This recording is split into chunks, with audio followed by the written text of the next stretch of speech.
కలవ పోతే సాయి బాల తెచ్చుకుంటాము రుద్దుకుంటాము కలవ పోతూనే ఉంటాము ఎర్రగా కారంలో అన్నం చేయి పెడితే బగ్గ మంటలు మత్తాయి చెడి. మరి వరి కూడా తీసుకుంటారా జనాలు లేక వరి కొంటారా? కొంటారు. ఎందుకు కొనరు? కొంటారు, తక్కువ ధర కాడికే కొంటారు. మరి మీరు పెట్టిన దానికి కొంచెం అవుతుందా గిట్టుబాటు? ఏమి గిట్టుబాటు అవుతుంది? వరద పోతేనే బురద, అన్ని కాళ్ళు చెడతాయి, చేతులు చెడతాయి, అన్ని ఎముకల నీళ్ళు వచ్చి అక్కడ ఏమి నీళ్ళు వచ్చి అన్ని గుండ్లు అయితే మందులు ఇప్పించుకుంటూనే ఉంటాం. దగ్గు సర్ది వస్తూనే ఉంటుంది, ఎప్పుడు వస్తూనే ఉంటుంది. మాకు ఎట్లా అవుతుందో ఏమో తెలియదు, ఏం తెలియదు. కన్నా కష్టం చేసుకొని బతుకుతున్నాం. పుణ్యాలి ఇదే కష్టం, పొద్దుగాలు చేస్తేనే కడుపులో పోతుంది, లేకుంటే రాదు. మాకు ఏం చేయాలి?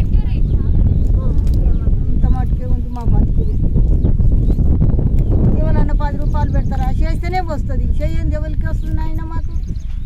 మరి గవర్నమెంట్కి ఏం చెప్పలేదా? ఎవరు చెప్తారు? మాకు ఎక్కడ ఎరకనా? మాకు ఎరకలేదా? చేయదా? మేము ఎందుకు పోతాం అక్కడ? మా పెళ్ళిళ్ళు అయిన వద్దు చూసుకున్నాం. మేము ఇదే కష్టం. మాకు పుణ్యాలు చేసుకొని బతికేటోళ్ళమే అమ్మ. మేము ఏమున్నది? మాకేం లేదు.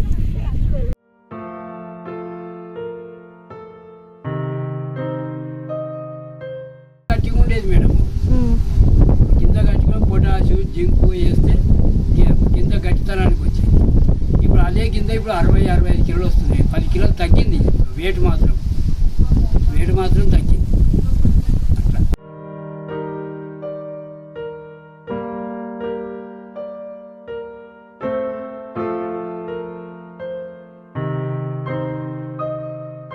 బర్రెలను అడిగి తీసుకుపోయి మేపుకొస్తాము.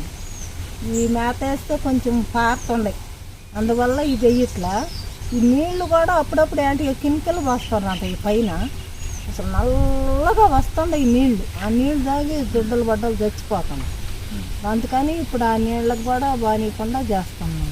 పశు వైద్య డాక్టర్ దగ్గరికి వెళ్తే అక్కడికి పోతే ఈ నీళ్ళు అసలే తాగిపియొద్దు, మీరు ఏదున్నా మీ ఇంటి గ్రామ పంచాయతీ వాటర్ ఏదైనా వస్తే గబ్బాయి తాగిపియాను, కానీ ఇవి తాగిపిస్తే చాలా ఇదవుతున్నాయి పశువులు.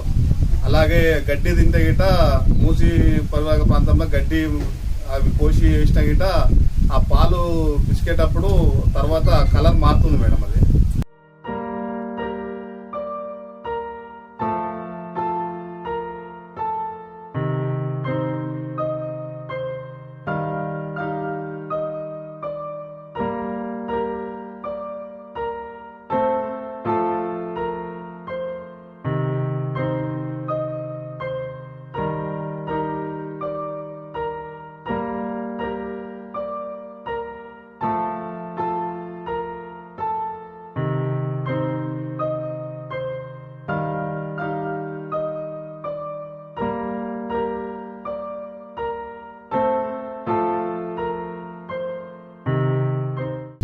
గత 20-25 సంవత్సరాల నుంచి మూసీ పరిరక్షణ సమితి ఆధ్వర్యంలో గ్రామాన్ని జాగృతం చేసుకుంటూ వారు ఈ నీళ్లు తాగొద్దని చెప్పి వాళ్లకు, ఎందుకంటే ఈ మూసీ కెమికల్ వాటర్ అంతా భూగర్భ జలాలలో కలుషితమైన కారణంగా ఆ నీళ్లు తాగిన వాళ్ళు, అంటే ఇప్పుడంటే మిషన్ భగీరథ నీళ్లు ఇలాంటివి అనేవి కొన్ని వస్తున్నాయి.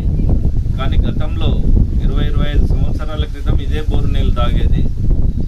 ఆ బోరు నీళ్లు తాగినప్పుడు మహిళలకు గర్భస్రావాలు అయ్యేది, అదేవిధంగా చర్మ వ్యాధులు వచ్చేది, వాళ్ళ పెరుగుదల లేకపోవడం ఉండేది.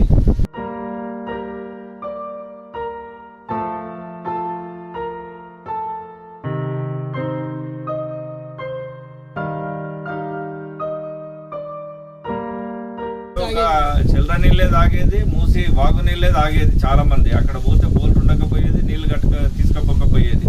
అలాంటి పరిస్థితులలో ఉన్న చెరువును 95-96లో ఈ మూసీ నదిని తీసుకొని కెమికల్ ఫ్యాక్టరీలు ఏవైతే ఉన్నాయో, అంటే అప్పటి గతంలో ప్రభుత్వాలు ఏవైతే ఉన్నాయో, గత పాలకులు ఎవరైతే ఉన్నారో దాన్ని పొల్యూషన్ చేసిండ్రు. అంటే అడ్డమైన పరిశ్రమలకు, కెమికల్ ఫ్యాక్టరీస్కి అన్ని పర్మిషన్ ఇచ్చేసేసి అవగాహన లోపంతో పొల్యూషన్ కంట్రోల్ బోర్డు వాళ్ళు, అదేవిధంగా ప్రభుత్వ పాలకులు, అధికారులు వీళ్ళు వాళ్ళ అసమర్థత వల్ల ఆ ఫ్యాక్టరీలకు పర్మిషన్లు ఇచ్చేసేసి కానీ ఫిబ్రవరి, మార్చి, ఏప్రిల్, మే ఈ 4 నెలలు ఏవైతే ఉన్నాయో కెమికల్ను అడ్డగోలుగా వదులుతుంటారు. ఆ కెమికల్ నీళ్ళంతా అన్ని చెరువులన్నీ వచ్చి భూగర్భ జలాలు మొత్తం ప్రతి గ్రామాన్ని కాలుష్య బారిన పడగొడుతున్నారు వీళ్ళందరూ కూడా.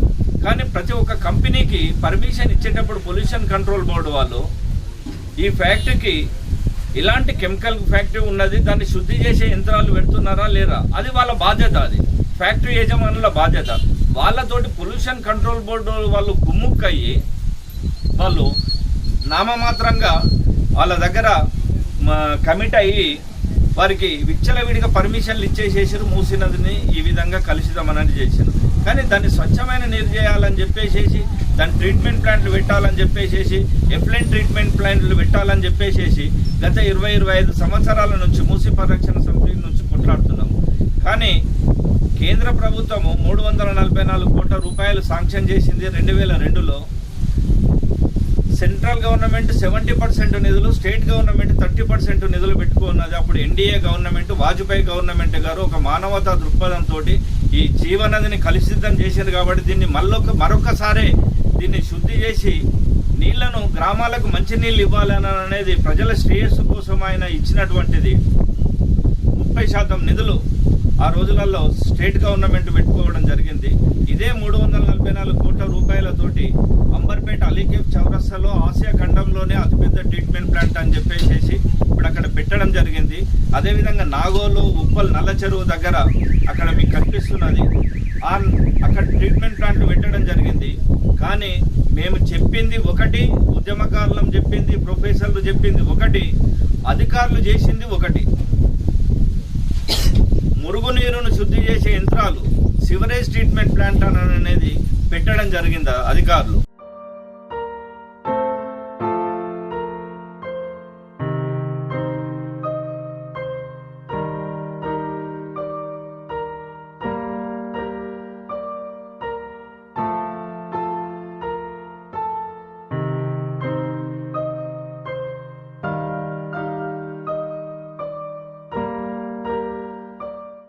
మార్నింగ్ వండిన అన్నం మధ్యాహ్నం వరకు అది మెత్తబడుతుంది, వాటర్ వచ్చేసేస్తుంది మేడం బాక్స్లలో. సో అది ఇంతకుముందు ఉన్నట్టు మార్నింగ్ వండితే నైట్ దాకా ఉండేది. ఏ వంటలు వండినా మధ్యాహ్నం, సాయంత్రం వరకు అది మెత్తబడి వాటర్ వచ్చే పరిస్థితి ఉంది. ఇంకొకటి ఏంటంటే దీనివల్ల అంటే మహిళలకు కూడా కొద్దిగా ప్రాబ్లం ఉంది. సో పాలల్లో కూడా తినే ఆహారం ఏదైతే గడ్డి తింటున్నాయో పశువులు కూడా పాలల్లో కూడా కొద్దిగా ఈ కల్తీ వస్తుంది. ఇంకొకటి వాటర్లో మాత్రం చాలా ఇక్కడ ఉన్న ప్రాంతంలో, చుట్టుముట్టు ప్రాంతంలో ఈ ఉండడం వల్ల మాకు ముందే ఫ్లోరైడ్ ఏరియా ఇదంతా. మళ్ళీ అదనంగా ఈ మూసి బాధ్యత, ఈ కెమికల్స్ వేయడం వల్ల కాళ్ళ నొప్పులు ఇవన్నీ పెద్ద పెద్ద ప్రాబ్లమ్స్ ఉంటాయి. ఇప్పుడు కొంత దాతలు రావడం వల్ల వాటర్ ప్రాంతం ఉన్నప్పుడు ఇక్కడ పిల్లనిస్తే బతుకుతారు, ఇంత వ్యవసాయం చేసుకుంటారు, కూరగాయలు పండించుకుంటారు, కులవృత్తులు చేసుకొని బతుకుంటారు అని ఒక వాతావరణం. అక్కడ రామోజీ ఫిలిమ్స్ గుట్టల రాజ్యం, అక్కడ ఎవరి పిల్లనిచ్చినా బతకలేని పరిస్థితిలో ఒక మాట అనేవాళ్ళు. ఇప్పుడు ఏమైపోయింది, ఈ ప్రాంతానికి పిల్లలు అని అంటే అమ్మో అది మూసి అని అంటారు. ఇలా జనాలు గుట్టలకు పైసలు కట్టే వాతావరణం ఏర్పడదు తప్ప ఇక్కడ మంచి వాతావరణాన్ని కలుషితం చేసిన వాళ్ళు ఎవరు, వాళ్ళ మీద చేసే ఆలోచన లేదు. వీటిని కాపాడుకోవాలి. ఇవాళ అన్ని రంగాలు, 4 రంగాలలో 5-6 రంగాలలో ఇదైపోతుంది. ఎందుకంటే వ్యవసాయ రంగంలో బతికే వాళ్ళు చెరువులు బట్టి చేపలు అమ్మే వాళ్ళకి ఇబ్బంది అవుతుంది, సాకలోళ్ళు బట్టలు ఉతకలేని పరిస్థితి అవుతుంది, గౌన్లోళ్ళు కళ్ళు అంటే ఒక నామ ఏర్పడింది. అబ్బా ఈ ప్రాంతంలో ఏది కొనొద్దు, ఏది తినొద్దు, ఏది తాగొద్దు.